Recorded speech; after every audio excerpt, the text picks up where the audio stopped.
Action. Sadnam, my name is Robindra, and I'm here today with my wife, Myrah Penaloza. Hi, everyone. Thank you for dropping in on us. Or are we dropping in on you? So this is kind of our first shot at recording a podcast together. We're recording a video as well, just to see where this all leads. And the topic of the day that we wanted to kind of dive into, and it's something that we get asked a lot about, is just kind of behind the scenes of what goes on behind the scenes of a busy entrepreneur, couple, parents, and how we navigate. And we wanted to kind of just share some of the things that are going on for us right now and some things that we're excited about. And so here we go. Shall we dive in? Here we go. Into the deep end. See where this goes. We're jumping onto the bandwagon. Another podcast. Well, ultimately we just felt like, our reach, our ability to connect with people via Instagram, via our website, via Facebook, all these kind of social media things has been difficult as of late. We haven't been able to fully give it our all because being new parents, being entrepreneurs, we just don't have all the time to create content that the new algorithm wants.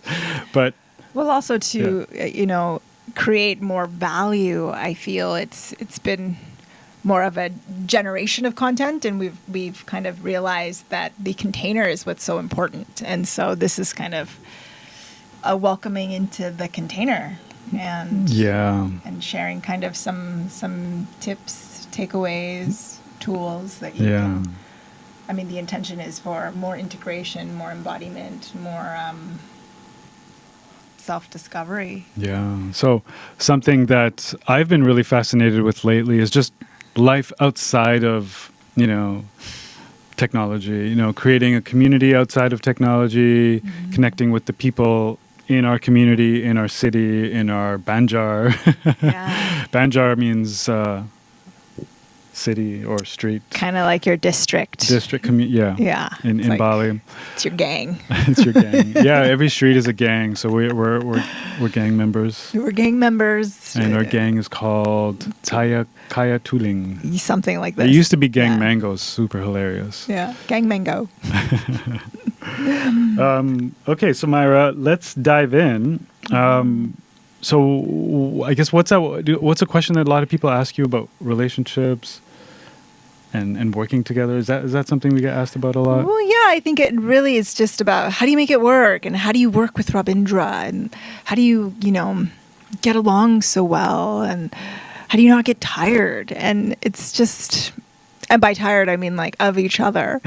And it's not really something we entertain. We actually quite enjoy working together. But the irony is that the people that are asking this question they're not excited about the answer. So and the answer is what you works. Yeah. And we work things, all the areas in our lives that are working are because we put time and effort in. And for me, the fascination lately has been, to go from good to great, it takes that extra mile. It takes being committed to kind of doing things a little bit more than what you feel like doing, So even recording today is like we have to pick up our son in 30 minutes from school, and it's raining out, and it's a stretch to record right now. But here we are, we're giving it our all. But that's the beauty of it, because we want it to be kind of inspired in spirit and not regurgitated material that has been premeditated to deliver. And going back to the question around like, what do people ask, or what do people want to know about how we cohabit and work in a way that is harmonious is, we work. If we want this to work, we work on it. Like, it's plain and simple. And in our home, we have a king's chair and a queen's chair, and we come together like this, and we have conversations. And in those conversations, we delineate, okay, you're going to do this, you're going to do this. In the morning, there's a very specific routine for how we get our kids to school, which is a very new thing for us. We thought we would be teaching our kids in a forest somewhere. Yeah, we got really clear that we're not hippies. Not that there's anything bad with that, but I honestly thought that, yeah, barefoot, wild, no schooling. And no, I think our nervous system needs a little bit of boundary and a little bit of structure and a little bit of direction, especially children. There's a safety there that I was a little bit ignorant. Yeah, and this is really how we've created this space for this new energetic container that we're creating here. You know, I was sharing with Myrah that, you know, before Instagram, before Facebook came out, before Twitter, all these things, I used to be, both of us actually were poets. Like, we were prolific, we were writers, we were always writing things, you know, and making things. And Writers, yeah. And then when the social media technology came in, we started to pour our creativity into that. And over time, through the algorithm and all those things, we started to shorten our poetry into little blits and what's working. And also kind of lost our uniqueness a bit. And I'm going to speak about myself in this because, you know, you start to see outside of your domain of like your little space that you've created, and then there's the inspiration that rolls in, and then there's the attachment to that inspiration, and then there's the aspiration, like, oh, the attainment of that looks glorious. Oh, I want to cultivate a woman's, you know, collective. I want, you know, and then you start to kind of expand in a way that sometimes has its own inertia, and to be able to still be you in that expansion and in that inspiration. And that's been something that I feel like it's quite fresh for me. And isn't it exciting to create a new container, and this being a new energetic container for us to fill into? I think, you know, this is our first episode, and hopefully we have 300 episodes, and we can continue the conversation into deeper and deeper layers. So with that, I know that we wanted to keep this short and sweet, just because it's our first one, and we want to share like really quick, like a bunch of things that are working for us. You know, so one question I had for you, Myrah, is like, what's one thing that you've added to your life right now that you're excited about? Tending to the altar, creating an altar, bringing altars to our lives. That has really shifted so much for me. And I've never been taught how to actually tend to an altar, or, I mean, I've seen them and I've admired them, and I grew up Catholic, and, you know, I was an altar server at a young age. And so there was already kind of this connection to it. But to tend to an altar in the way that I've cultivated now is just another level of expansion. It's beautiful. So what our altar looked like, or at least what my part of the altar looked like before Myrah started doing this work with one of our mentors, Kathy, was amazing. It looked like the Bhagavad Gita. I had Shiva, I had all the warriors. We were like in battle. I had all of it. I had like a whole, like, it looked like a, you know, just like a whole army of deities and crystals and things like that. And also, because what brings us harmony and what brings us balance and what we feel is kind of the archetype of that which we want to embody more. We want to purify it, and we want to alter it, and we want to put it in plain sight. But no, not all the time. So now our altar actually, you know, and now in hindsight, it looked very cluttered, and it wasn't, you know, how you explained it or how Kathy explained it to you and I, was that, you know, it's a communication. It's your love letter to spirit, your altar, right? Yeah. And it's so intimate, actually. A lot of the instructions that Kathy has given me and other women who have done her courses has really been this direct space where you get to kind of self-initiate, right? And as women, I feel like the initiations haven't been recognized or been accessible. And through the altar, there's this subtle initiation of who you are, and it's also an extension of you. And it's such a it's almost like this. I call it a recapitulation of everything that you've done into the present moment that led you here, and how it's really been a prayer, and we pray in front of altars, and we sit in front of altars to get that clarity, to get the insights through spirit, from spirit. And really, yeah, it's an extension of you. It's a way to communicate to spirit, and it has different elements, and the thing grows. The altar grows. It moves. It's a representation of the lunar cycles within, the lunar cycles without, and it's just such a... So yes, now our altar is way more simple than it was before. We have packed away my army of deities that were supporting us, but now we know, and now I have a better idea of like how to have a communication with spirit, and be more focused, be more direct with, okay, yeah, of course, like we all have a lot of ideas, we all have a lot of aspirations, but this spirit work that we're learning about is like focus on one thing at a time and not like 10 things, because spirit wants direction so it can move through you and get that. And so that's what the altar has been beautiful. And it's also led into other things like our library. We're really proud of all the books. We love our books. We're self-proclaimed self-help junkies. We've been for 20 plus years. We've spent, I don't know, probably $100,000 at least on courses, workshops, teacher trainings. We've done it all, and we've read every book. We've got the stack of books, but we've been so lucky to be able to do that. Truly. Well, over 20 years, or for me at least 20 years. Yeah, I mean, same. And now we took our library and we've put it in a drawer, and now we only have like 4 books out. These are the ones that we're working with right now, and it's been really soothing to the nervous system to have only a small amount of things to look at, and to actually apply it.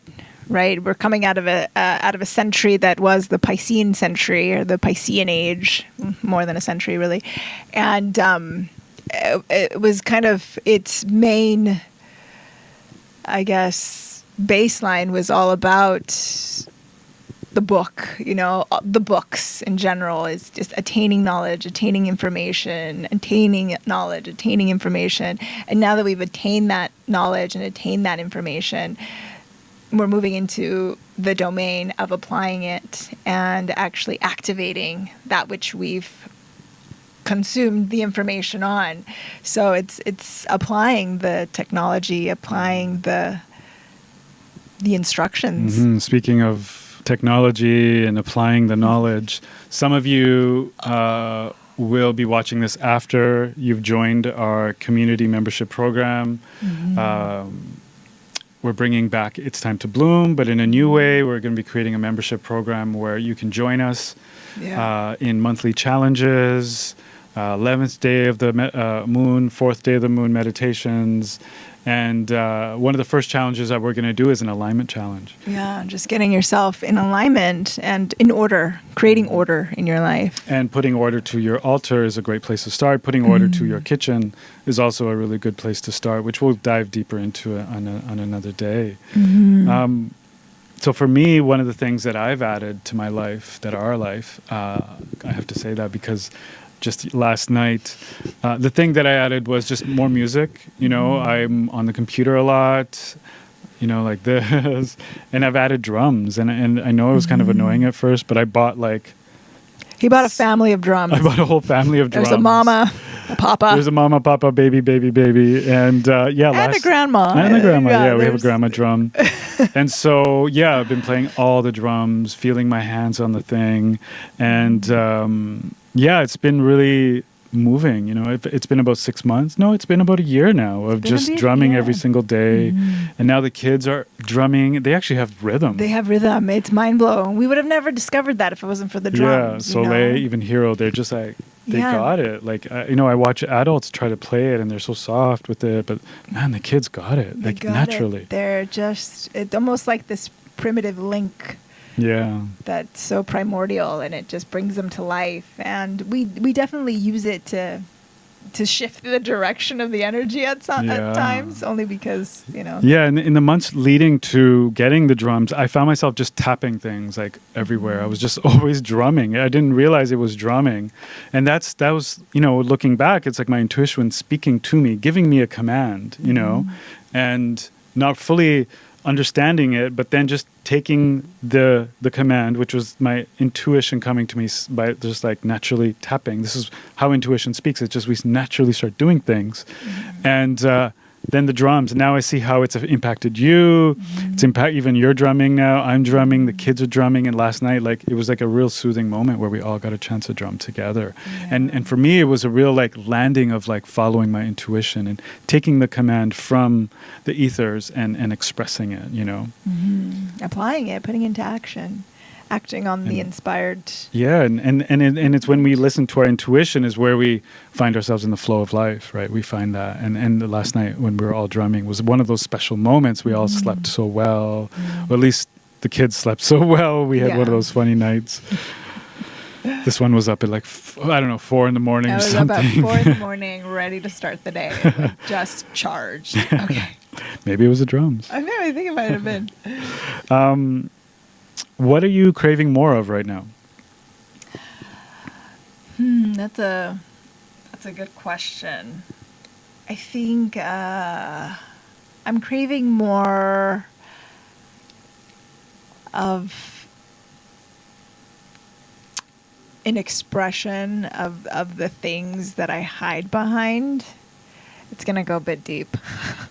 But just, I'm craving You can just say books or something. Yeah, books. I'm craving more books. I'm craving more books.